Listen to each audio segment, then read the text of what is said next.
Plants आजकल interior का अहम हिस्सा है और हो भी क्यों ना, क्योंकि इस प्रदूषित वातावरण में प्लांट ही एक ऐसी चीज है जो घर की हवा को शुद्ध कर सकता है। और घर की हवा को शुद्ध करने वाले कुछ प्लांट्स जो कि बहुत प्रोमिनेंटली घर की हवा को शुद्ध करते हैं और नासा द्वारा रिकमेंडेड है, उनमें से एक है पीस लिली का पौधा। ये पीस लिली का प्लांट इंडोर में बहुत अच्छे से चलता है और इस प्लांट की पत्तियां आप देखिए कितना सुंदर कंट्रास्ट है पत्तियों और फूलों का।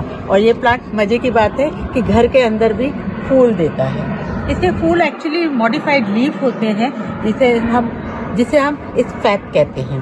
कोबरा प्लांट के नाम से भी ये प्लांट जाना जाता है। तो आज के इस वीडियो में मैं ना सिर्फ आपको पीस लिली की सारी एस्पेक्ट्स बताऊंगी और इसके साथ साथ मैंने अपने घर में बहुत सारे जो पीस लिली लगा रखे हैं उनके साथ मेरे जो अनुभव हैं, जो प्रॉब्लम्स मैंने फेस की हैं और जिन प्रॉब्लम्स का मैंने सोल्यूशन निकाला है उनको भी मैं शेयर करूंगी। तो जुड़े रहिए इस वीडियो में अंत तक मेरे साथ। Hello friends, welcome to Divya's green finger. तो ये पीस लिली का जो पौधा है इसे शांति का पौधा कहा जाता है। मुझे नहीं पता कि ये शांति कितनी लाता है, लेकिन डेफिनेटली ये आपके घर की हवा को प्यूरिफाई करता है और घर को एक कॉन्टेम्परेरी लुक देता है। आप इस पौधे को कहीं भी सजा सकते हैं। आप ऑफिस डेस्क पे सजाइएगा, डाइनिंग टेबल पर सजाइएगा, हर जगह खूबसूरत लगेगा। सनलाइट की बात करें तो सनलाइट इसे चाहिए ब्राइट मीडियम सनलाइट। ये पौधे ज़्यादातर डेपल्ड सनलाइट में जो छनी हुई धूप रहती है सुबह की, उसमें बहुत अच्छे से थ्राइव करते हैं। इनमें कोई परेशानी नहीं होती। अब लेते हैं सॉइल। इन पौधों को चूंकि मॉइस्ट रहना पसंद है तो आप इसका जो सॉइल मिक्सचर बनाएं उसमें सैंड की मात्रा बहुत ज़्यादा नहीं रखें। करीबन 50% गार्डन सॉइल, 20 to 30% सैंड और 20% मैंने इसमें कॉम्पोस्ट डाला है, क्योंकि ये बहुत हाई फीडर नहीं है, बहुत ज़्यादा डिमांडिंग प्लांट ये नहीं है। और अब बात करते हैं इसकी वाटरिंग की।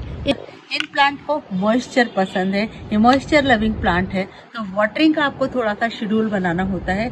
वाटरिंग का आप ध्यान रखिएगा। वाटरिंग हालांकि सभी पौधों में तभी करनी होती है जबकि मिट्टी की टॉप लेयर 1-8 इंच तक सूख जाए। तो वाटरिंग आप एक शेड्यूल बना लीजिए। गर्मी में इसमें 2 दिन में एक बार वाटरिंग करती हूँ मैं, क्योंकि ये प्लांट इंडोर रहते हैं और सर्दी के सीजन में 2-3 दिन में 3-4 दिन तक भी पानी नहीं दे तो आराम से चल जाता है। लेकिन एक बात है, इस प्लांट को ह्यूमिडिटी बहुत पसंद है। तो अगर आपने इंडोर्स में रख रखे हैं तो ह्यूमिडिटी देने के लिए इन प्लांट को या तो आप इसे मिस्टिंग कीजिएगा, हफ्ते में 2 बार आप मिस्टिंग कर दीजिएगा तो पौधा आपका खुश रहेगा। और नहीं तो आप नीचे ह्यूमिडिटी ट्रे बना सकते हैं। ह्यूमिडिटी ट्रे बनाने के लिए आप एक प्लेट में पानी रखिएगा और उसमें कुछ पेबल्स डाल दीजिएगा और उसके बाद उस प्लांट को रख दीजिएगा। पॉट साइज का जहाँ तक सवाल है, ये प्लांट 6 इंच के पॉट से लेकर 8-10 इंच के पॉट में लगाए जा सकते हैं। मैंने 6 इंच में भी लगा रखे हैं, 8 इंच में भी लगा रखे हैं। आराम से ये थ्राइव करते हैं। और हाँ, एक बात और, इन्हें प्लास्टिक के पॉट से कोई परेशानी नहीं होती। मिट्टी के पॉट रादर इनके लिए अच्छे तो रहते हैं, लेकिन मिट्टी के पॉट में पानी जल्दी से सूखता है, जबकि प्लास्टिक के पॉट्स पानी को होल्ड करते हैं। तो प्लास्टिक और सेरेमिक के पॉट में लगाइएगा, आराम से चलते हैं। मेरा अपना एक्सपीरियंस है। प्लास्टिक के पॉट में लगाइएगा, सेरेमिक के पॉट्स में लगा के, खूबसूरत पॉट्स में लगा के सजाइएगा। दोनों तरीके से ये पौधा बहुत अच्छा लगता है। ज़्यादातर जब आप नर्सरी से ये प्लांट लेकर आते हैं तो इसमें फ्लावर्स खिले रहते हैं, लेकिन कई बार देखने में आता है कि नर्सरी में तो फूल खिला था, लेकिन जैसे ही घर में आया वो फूल कुछ दिन तो खिला रहा, उसके बाद दूसरा फूल नहीं खिलता है और ये बात हमें बहुत परेशान करती है। तो मैं आपको बता दूं कि ये पौधा फूल तभी देता है जब ये मैच्योरिटी पे आ जाए, और मैच्योरिटी की एज करीबन 2 साल होती है। नर्सरी वाले इसमें जिब्रेलिन मिलाते हैं, जिब्रेलिन देते हैं, जो कि एक हार्मोन टाइप है, तो उसकी वजह से इसमें फूल खिले हुए दिखते हैं। लेकिन घर पर आप जिब्रेलिन दें ये जरूरी नहीं है, इससे आपका पौधा खराब भी हो सकता है, क्योंकि ये केमिकल फर्टिलाइजर है। दूसरी बात, अगर आपको फ्लावरिंग इंड्यूस करनी ही है तो आप एक ट्राई कर सकते हैं कि इस पौधे को 2-3 दिन एकदम बंद धूप अंधेरे वाले कमरे में रख दें और उसके बाद 3 दिन बाद आप इसको लाइट का एक्सपोजर दें, तो हो सकता है काफ़ी हद तक संभावना है कि आपके फूल खिल जाए। लेकिन फूलों को खिलने के लिए एक तो प्लांट को मैच्योर होना जरूरी है, उसको प्रॉपर सनलाइट मिलनी जरूरी है। अगर इसे ब्राइट टू मीडियम सनलाइट मिलती है तो फूल अवश्य खिलते हैं। और यहाँ तक फर्टिलाइजर का सवाल है, इस प्लांट में हाई फीडर ये प्लांट नहीं है, लेकिन 2 महीने में एक बार मैं इसे 1 मुट्ठी कॉम्पोस्ट देती हूँ। और आप देखिएगा नवंबर का महीना में भी मेरे फूल खिल रहे हैं, जबकि मार्च अप्रैल में तो इसका ब्लूमिंग टाइम होता है, तब बहुत सारे फूल पीस लिली के मेरे घर में डिफरेंट गमलों में जहाँ लगा रखे वहाँ खिलते हैं। तो ब्लूमिंग के लिए पहली चीज़ प्लांट मैच्योर होना चाहिए, और दूसरी चीज़ इसको सनलाइट प्रॉपर मिलनी चाहिए। मैं इसे मीडियम सनलाइट में रखती हूँ तो फूल अच्छे से खिलते हैं मेरे यहाँ। एक समस्या ये आती है कि इसके जो स्पैक्स खिलते हैं वो कई बार ग्रीन हो जाते हैं।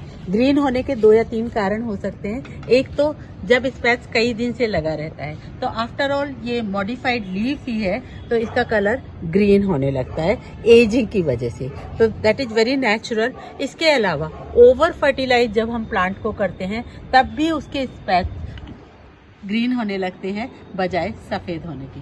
तो जैसा मैंने आपको बताया कि ये प्लांट बहुत हाई फीडर नहीं है, तो आप इसकी फीडिंग कम करिएगा। कई बार सन का एक्सपोजर भी बहुत ज़्यादा हो जाता है, उसकी वजह से भी लीफ क्लोरोफिल प्रोड्यूस करने लगती है और लीफ का कलर, जो आपकी स्पैथ है उसका कलर ग्रीन हो जाता है। तो ये 3 कारण है जिसकी वजह से आपके प्लांट का स्पैथ ग्रीन होता है, तो आप इन्हें रेक्टिफाई कर सकते हैं।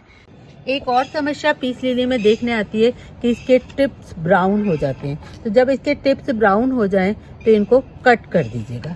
इसकी वजह ये होती है कि प्लांट में ह्यूमिडिटी की कमी हो जाती है। तो ह्यूमिडिटी की कमी को दूर करने के लिए आप मिस्टिंग करिएगा कई बार, और कई बार इसकी पत्तियां पूरी की पूरी बर्न हो जाती हैं, काली हो जाती हैं। इसका 2 कारण हो सकते हैं। एक तो इसका सन से एक्सपोजर, जब बहुत ज़्यादा धूप पड़ती है और इसको सन से लगातार एक्सपोजर मिलता है तो पत्तियां क्रिस्प हो जाती हैं, काली पड़ जाती हैं, जल जाती हैं। और दूसरी बात ये होती है कि कई बार कुछ लोग ओवर एंथुजियास्टिक होकर इसमें कुछ ऐसे फर्टिलाइजर्स दे देते हैं, केमिकल फर्टिलाइजर हो गया, या कोई फर्टिलाइजर ऐसा हुआ ऑर्गेनिक भी है लेकिन फुल्ली डिकम्पोज नहीं है, तो वो भी इस प्लांट को जला देता है, पत्तियों को खराब कर देता है। तो ऐसी स्थिति में फ़िलहाल मेरे पास ऐसा प्लांट नहीं है। नहीं तो उस स्थिति में एक तो ये करते हैं कि उस प्लांट को निकाल लेते हैं, उसकी सारी की सारी जो खराब पत्तियां हैं, काली जली हुई पत्तियां, उनको हटा देते हैं और प्लांट को हम दोबारा रीपॉट कर एक ब्राइट सी मीडियम सनलाइट वाले एरिया में रख देते हैं। और उसके साथ उसमें बहुत ही माइल्ड सा कोई फर्टिलाइजर जैसे कि वर्मी कंपोस्ट हुआ या बहुत सड़ी हुई गोबर की खाद देते हैं, तो धीरे धीरे वो प्लांट रिजुनिवेट हो जाता है। जहाँ तक सवाल है, ये प्लांट बहुत आसानी से मल्टीप्लाई हो जाते हैं। मेरे घर में करीबन 10-12 पीस लिली हैं जो अलग अलग लोकेशन पे लगे हुए हैं। और इस प्लांट को मल्टीप्लाई करने के लिए आप ये देखिएगा, अगर मैं इस पौधे को निकालूंगी तो नीचे से ये डिवाइड हो जाएगा, और जब डिवाइड होगा तो मैं इसको 2 हिस्सों में 2 अलग अलग गमलों में रख सकती हूँ। फिलहाल मैं अभी ऐसा नहीं कर रही क्योंकि मौसम फेवरेबल नहीं है कि मैं प्लांट को रीपॉट करूँ। तो इस तरह से ये प्लांट आराम से मल्टीप्लाई हो जाते हैं। इसको स्पैच से भी लगाया जा सकता है, स्पैच में इसके सीड्स आते हैं, बट मैंने कभी लगाया नहीं, इसलिए मैं रिकमेंड नहीं करती। मैं हमेशा रूट डिवीजन से ही इस प्लांट को अलग करती हूँ। प्लांट में फिलहाल इस तरह की समस्या नहीं है, लेकिन एक समस्या पीस लिली में आमतौर पे बहुत कॉमनली देखने में आती है, वो ये होती है कि इसकी जो पत्तियां हैं उसके तो जो कलर है वो बिल्कुल लेमन येलो कलर के हो जाते हैं, जैसे कि आप कहें नियॉन फोथोज के जो कलर्स होते हैं उस तरीके के, और सारी वेन्स डार्क ग्रीन कलर की दिखाई देती हैं। तो ऐसी स्थिति में आप इसमें कुछ नहीं करना है, आप आधा चम्मच एप्सम सॉल्ट लीजिएगा और एप्सम सॉल्ट को पानी में 1 कप पानी में घोलकर और इसकी मिट्टी में अच्छे से वाटरिंग कर दीजिएगा, अच्छे से मिला दीजिएगा। तो जैसे ही इसे एप्सम सॉल्ट मिलता है ये प्लांट आपका बैक टू नॉर्मल आने लगता है, इसकी पत्तियों का ग्रीन कलर फिर से रिजुनवेट हो जाता है। ये प्रैक्टिकल मैंने खुद से किया है, इसीलिए मैं आपको बता रही हूँ।